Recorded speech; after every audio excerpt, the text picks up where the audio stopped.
This that drink talk. I'm in the studio sweating hard, I took my shirt off. Got 50,000 in my pocket, about to count it all. Look to the sky and I thank God I ain't a dirt ball. Yo. It's St. Patrick's Day, y'all. What it is, man. I am not wearing green, but I did not go outside yet, so can't be touched. Don't worry about it. Nonetheless, though, if you haven't seen the promo, you know what it is. It's the debut of season 4 today. It's our first day launching the season independent. God is good, man. 4 years is a long time to be running any program. I have no clue how much longer Prosperity Sports Zone is going to go on from here. But to all the supporters, anybody who's watched, promoted the show, saw the show, enjoyed the show at any point in time from when I first got my deal to now, man, God bless you. We appreciate you. We hope you're still rocking with us. Prosperity TV is indeed back underway, man. Prosperity Sports Zone is indeed back on air. And it's just going to be me, the host, the CEO, the man himself, Aristotle. It's just going to be me, man. I'm going to open this joint, though, being transparent. And I'm going to tell y'all how we ended up having to go independent. This is my first and only time ever speaking on this on camera. Boom. I had a rather interesting deal with Four Corners TV and Roku for 3 seasons. A lot of good, but more than a fair share of bad as well. Nonetheless, man, I appreciate the opportunity.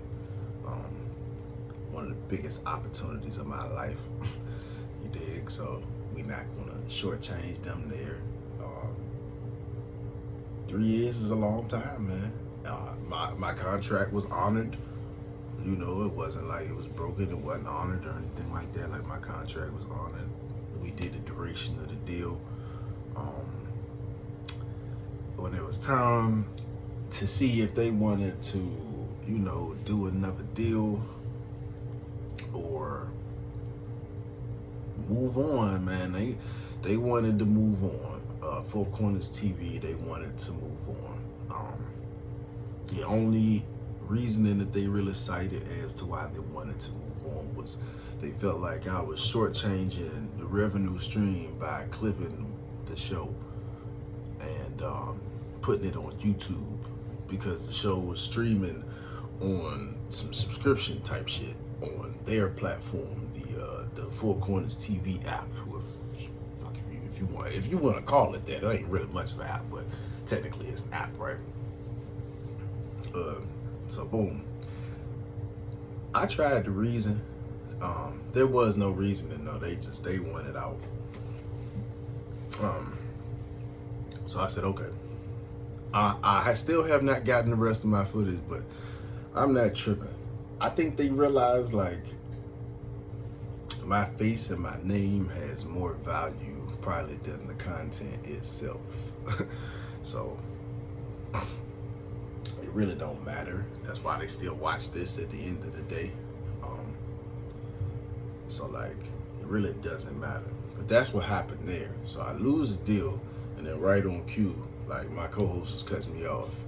And I, you know, again, my co-host wasn't just my co-host. Like, me and Dude had been friends since I was goddamn 5-6 years old. You know, he lived, we grew up 3 minutes apart from one another. We went to school together our whole lives. Like, this was a friend, a long time friend of mine. So when I guess I didn't have nothing else to offer in that realm, in that space, I wasn't useful. So he just kind of disposed of me, you dig? Here we are. But everybody thought I was gonna wrap this shit up, though. Everybody thought the whole shit was a wrap. Like, they thought I was about to be going to get my CDL, all that goofy shit. Like, that's why I love this shit. Every year I'm still here. I'm still shining. We still got people watching every year. You know what I mean? We got people tapped in every year, because I'm not dead yet, stupid. I ain't, all these times where they really thought I was about to go away, I done died, bruh. I'm here. I done been through way worse. I'm here. And I built this shit from the ground up. So no little Prosperity TV is just one division in the whole Prosperity Entertainment tree. It's just one branch of the Prosperity Entertainment tree. I still got records, got publishing, you feel me? Right, yeah, we got literature. I got, I write more than just rhymes, songs, you know what I mean? We write a lot. Write scripts, we write prompts, we write. This a whole creative network what we got going on over here. So this shit can't die that easy. Like, it don't work like that. Sorry. And for all my former personnel, I mean, I salute what you guys got going on. I wish, if I ain't even spoke to none of you niggas, so I hope everybody doing good, you know what I mean? I hope everybody's safe, healthy, you dig? And I hope everybody doing well. Because if you can't see, you know what I'm talking about, I'm doing that myself, man. It's 2026. I signed my deal in 22. 2026, my deal's over. I'm still here. Prosperity TV is still here. Prosperity Entertainment is still here. Still dropping records, still dropping shows, still putting out new podcasts. So, first up on the docket, Gordon Hayward. Gordon Hayward is going to kick off season 4, episode 1 for us today, right? Because Gordon Hayward has spoken on 2 people and 2 topics where out of bounds is an understatement. He's just straight up got his foot in his mouth and is being bitter.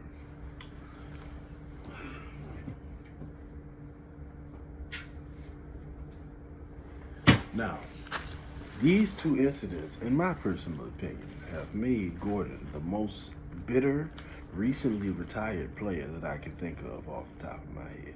And I'm talking about him discrediting 2 major scoring performances.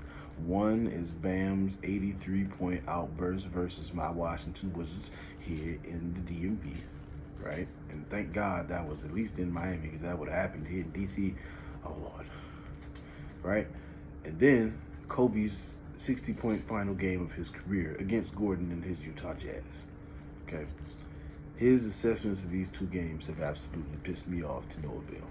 I don't know why I expected more from Gordon, though. I'm not really sure where all this expectation came from. But I don't know. I just expected more respect. I expected more sense of I mean, I respect opinion. I definitely respect another man's opinion. But dig this, he's pretty much disrespecting Bam's 83-point game, pretty much saying that, like, it wasn't legit, like, it was BS, he was chasing it.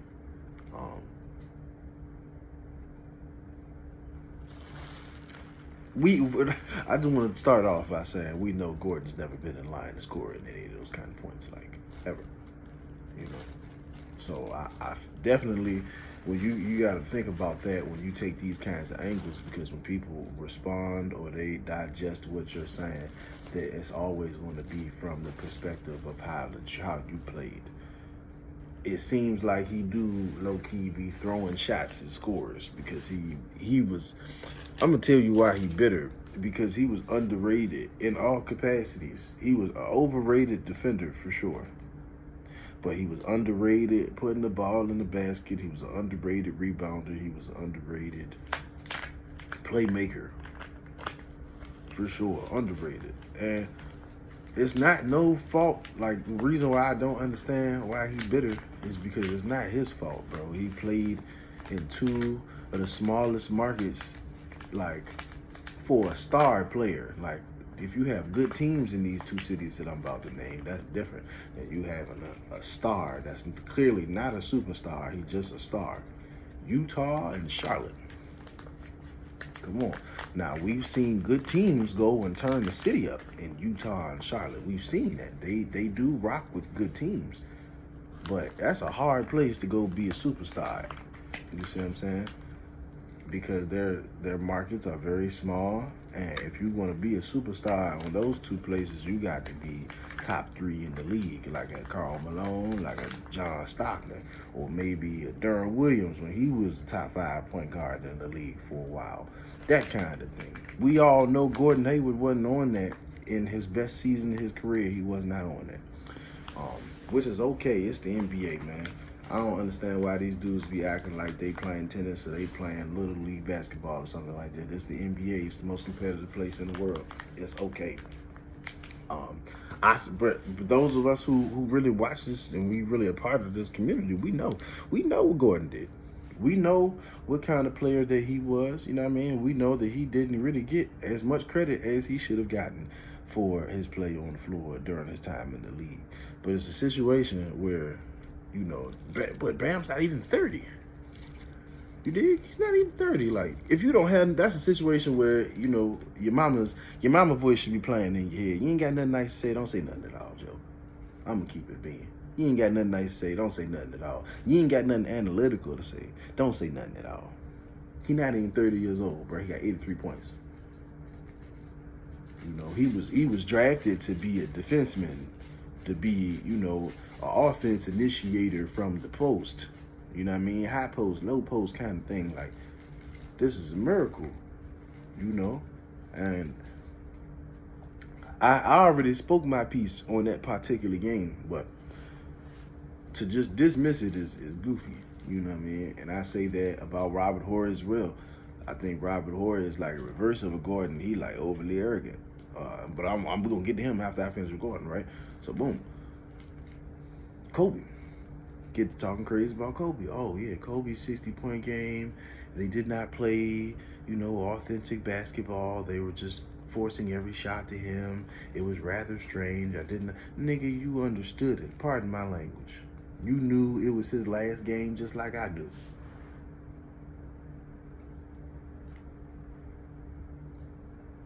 Nigga, you knew he had did 20 years in this league just like I knew. You knew that they were way out of playoff contention, just like y'all sorry asses was. See what I'm saying? And if I'm not mistaken, y'all needed that game. I think Utah needed that game, but they might have got eliminated the game before, and they just wanted to. He tried to act like it was no dog in the fight of that game, and that was BS. That was BS. It was nobody that was trying to let Kobe have his rings for real. Like, they was on try hard. Like, I watched that game extensively. It's Kobe's last game. Can't tell me I didn't watch that extensively. I did. They was try hard in Utah. Because they ain't want to be the team that he had the big bang on. Well, unfortunately, and then he didn't even have a good shooting night. Yes, that was like probably the worst 60 points from a Kobe Bryant, because it was horrible shooting. He was old. I think he literally took 42 or 46 shots to get that 60 points, bro. So to go and discredit that, you bitter. And you look like a sucker. You sound like a sucker, because, like, no, anybody even ask you about that. Don't nobody talk about that. Don't nobody inquire about that. See what I'm saying? Like, I don't know why dude's so bitter. I can't understand that, man. He need to count his blessings, for real. Because I recognize what he did. And there's a whole lot of us who recognize what we did. But he keep doing all this, it's not going to matter. You know? Same thing with Rob Horry. Like, Rob Horry, you know what I'm saying? You got a lot of championships. That's cool. You know what I mean? You sat in the corner a lot. Sat on the wings a lot. Now I'm talking about they replay you shooting a lot of corner threes. They replay you shooting a lot of top of the key 3-pointers. They don't play you blocking no game-winning shots. They don't replay you making no game-winning steals, making no game-winning stops, making somebody pick up their dribble while they about to shoot a ball. They don't play none of that. There is no highlights of you stopping nobody. You dig? Not no clutch situations. I don't know how you got so hurt. You feel me? I don't know how you got so arrogant. You were an amazing shooter, one of the best shooters out there. But after that, what we talking about? Who gave Robert Horry permission to just be, you know? He said the Wizards is going to be trash for the next 20 years. I think it's time we take his microphone. He need to go invest in a tech company. He need to get CDL or something. He need to hang that shit up. You know what I mean? Maybe you need to come get a job at Prosperity TV, man, because I don't know if you're ready for the big leagues yet. Like, you just biting off more than you can chew every time they put the camera on you. Shit crazy. What up, man? So this gonna be the last part of the opening episode, season 4. And this person almost got off the hook, I ain't gonna lie to you, but good thing my memory works good. Well, 2 people really. It's the NFL, so now we transitioning over to NFL. We know we got free agency going on, right? Justin Fields got traded to the Vikings. Obviously, you guys saw all that Max Crosby craziness.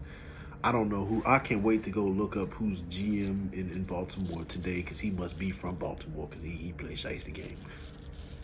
You know what I mean? He plays shiesty games. Like, it's like if you ever cop some gas and you like settled on a price, but you just trying to get the gas, so you just like whatever. But then your man that give you, 10 off, 20 off, he finally get back with you, and then like he round your way already, and you got to tell big homie, never mind, even though you feel bad, that's bad business. But yeah, y'all know what I'm talking about, man. That's what the Ravens did. Backed out of that Crosby trade so they could go and finagle Trey Hendrickson instead. I get it. I think that, in the nature of business, I mean, it was genius, I guess, but in the nature of principle of business, I mean, hell nah. If I'm the damn Raiders, I ain't answering the phone for the Ravens ever again. So we saw that. We saw Hendrickson is in Baltimore now. We have no idea where Crosby's going to end up. And I know it's there's been some definite receiver movement. I'm going to make sure I get to them as well. But I really want to talk about 2 dudes who are, I'll say these decisions they've made are controversial. They can prove us to be wrong or prove me to be right. It just depends on how the season goes and how healthy they stay. And that is David Montgomery, Kenneth Walker. Now, I know Kenneth Walker's in a catbird seat because he just got a Super Bowl MVP and he's got a Super Bowl, okay? He was on my fantasy team this year, though. So I'm not fooled by any of that. I know he was definitely underwhelming in the production department this season. It's not even close. He ain't even suit up like that.